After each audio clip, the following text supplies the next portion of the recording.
Hey, Paul. Hello, Jeff. How's it going today?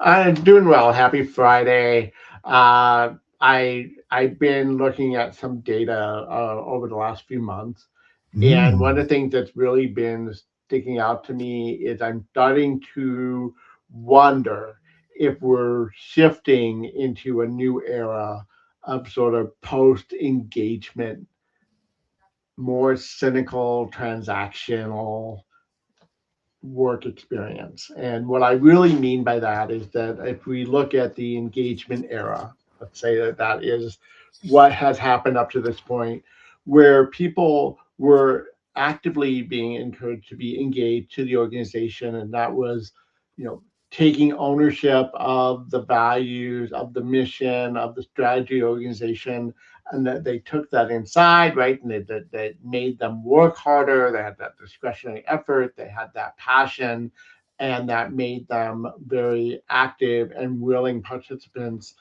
in their work and of their of their jobs themselves. Hmm. What I'm starting to see some evidence of is over the last 5 years, there's been, and really the last 3 years, there's been this shift in perceptions of the integrity of senior leadership. And people are starting to, that's been eroded. And if you look at what's happened in the workplace over the last 3 to 4 years, it's no surprise, right? There's Mm. promises that have been made in the past by organizations that we have seen a lot of reversal around. The most striking have been around diversity inclusion, Yeah. around remote work and hybrid work, and around investment in skills and development.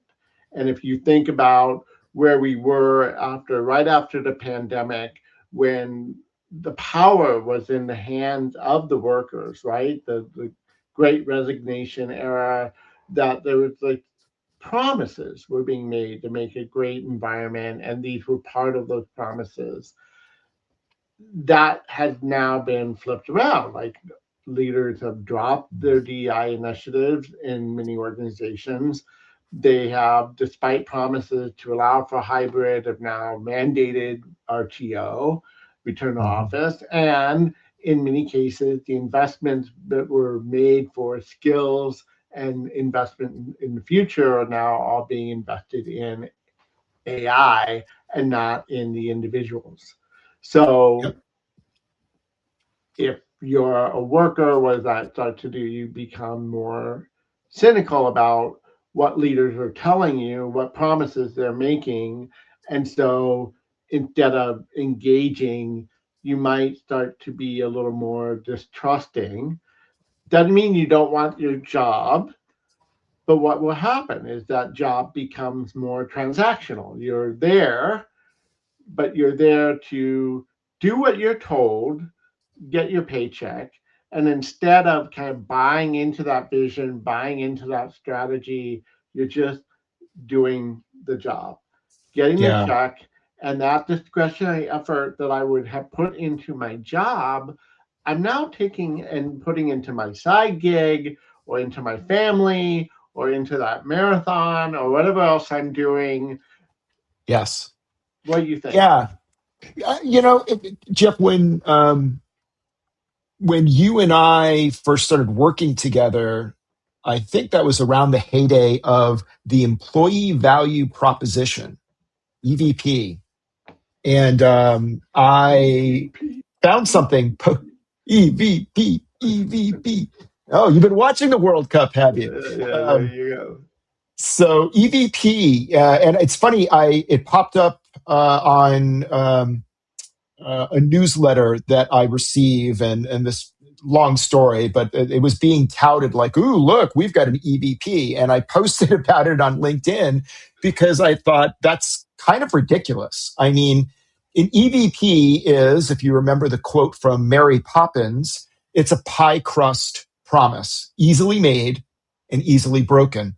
And I think you've come up with multiple examples of how there were businesses that said, "Oh yes, yes, we come on in. We've got a psychological contract for you."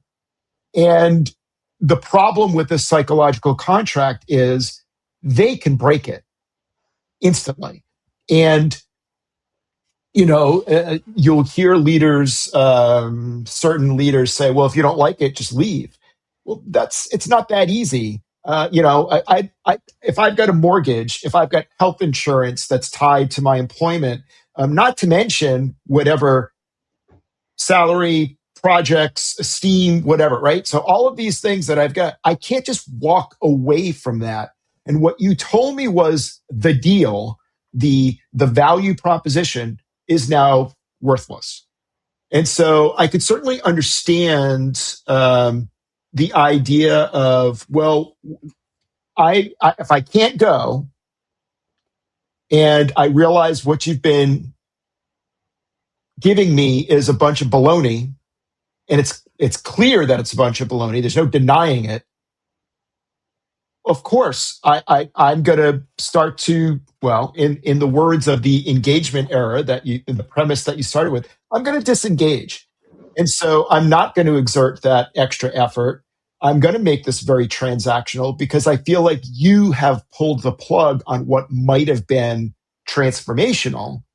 And so here's the way it is. Now, I don't know if there are certain professions, if we're talking to teachers, if we're talking to healthcare workers, if we're talking to, I don't know, maybe social workers who are doing like health campaigns and working with the government, et cetera, they might be listening to us and going, well, welcome to the party, Jeff and Paul. It's been like that for our entire existence. This is the way it is. Either you buy into the mission of your profession, which is not necessarily not the same thing as engaging with your employer, or you realize you're just a cog. And so what's it going to be? Are you going to step up for the student? Are you going to step up for a patient? No, you're not. You're just going to do the bare minimum. You've got to live with yourself with that. And so now we're into a different conversation. How meaningful is it to be an organizational consultant? Well, if I have a bad day, are people going to die? No. Well, if I suddenly lean back, like Jeff could probably handle the rest of this. I'm just going to babble a little bit. But Jeff is the one because I'm going to just unplug. I'm going to disengage from this. It's like, well, the podcast goes on, right? So we're into some deep philosophical doo-doo now, my friend. Well, this show would go on. I mean, why are people listening to us anyway, Paul? But what I would say is I do want to make a little bit of a distinction because I don't think I am saying this shift is the same as disengagement because I think what I'm talking about is a shift in what the agreement is, where before it was Mm. I am engaged. You're right, I can't go anywhere. But when we talk, I can still disengage. I could still be Oh, that I'm I'm bare minimum. I'm not going to do anything with it. I'm not saying that that's the agreement here. I'm saying I'm just going to do the job. I'm just going to do what you mm, tell me to do, and then I'm clocking out. Right? It's a very different sort of. I'm taking you at your word. You want me to do this. That's all I'm going to do. I'm not going to buy into something more grandiose, something more visionary, because you told me, you shown me that that's not trustworthy. You've shown me that having this great environment is not something I can rely on. But I can rely on that you want me to get X done by Y date, and I'll do that. It's a little so bit different than pulling back and just saying I'm not going to, I'm going to do my bare minimum, or I'm, quiet mhm, quitting, or whatever that, vibe is, which is true disengagement, which is still possible in this scenario as well, which is a much mhm. more significant pullback in the situation. Does that make sense?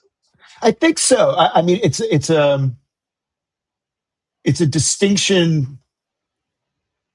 It reminds me a little bit of. It reminds me of my very first job. My very first job was in a McDonald's. Thank you very much.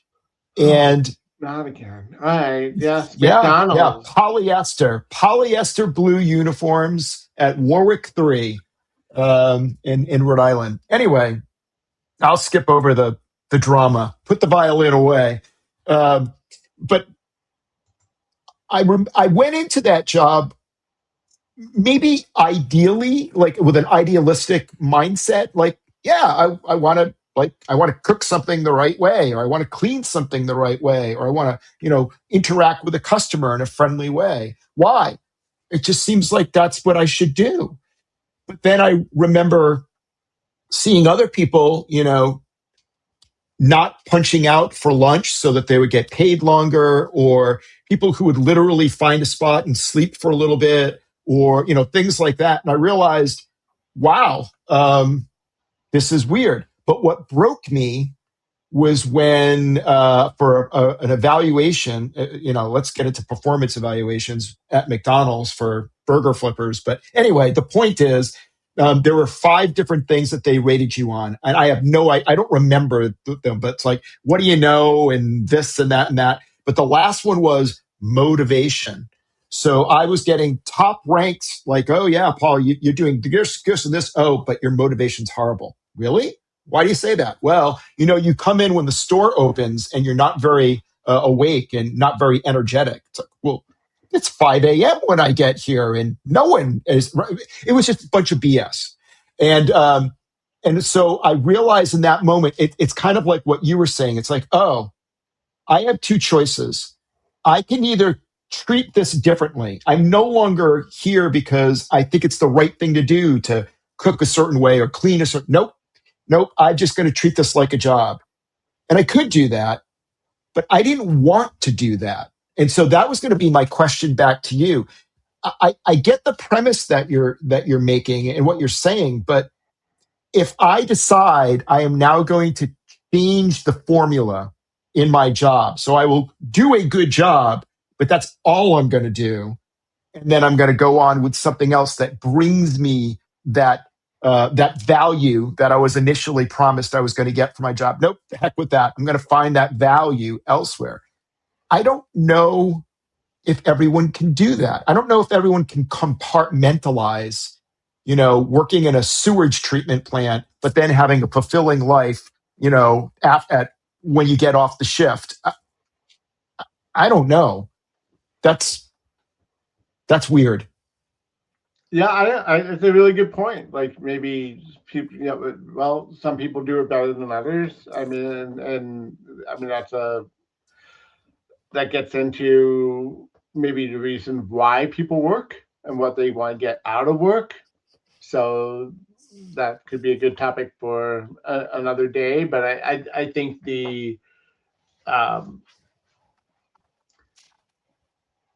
I don't want to equate performance here necessarily with Yes. effort, Yes. and so it's important that we it's just what I think it's really more about is buy-in to strategy and ownership of strategy.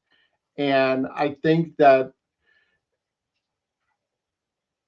without the classic engagement model, the onus is on leadership to really explain and direct that strategy a lot more than when engagement is actively in place.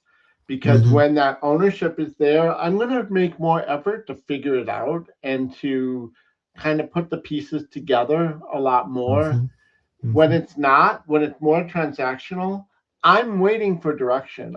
You're going to need to tell me a lot more specifically about where you want me to go and what you want me to do. I'm not going to just assume you want all the pieces there. And I think that's why you're seeing in some organizations this conflict with AI. Like it's some companies, the embrace is there. People are figuring out they're running into it. And others, there's this friction and the conflict because Mm.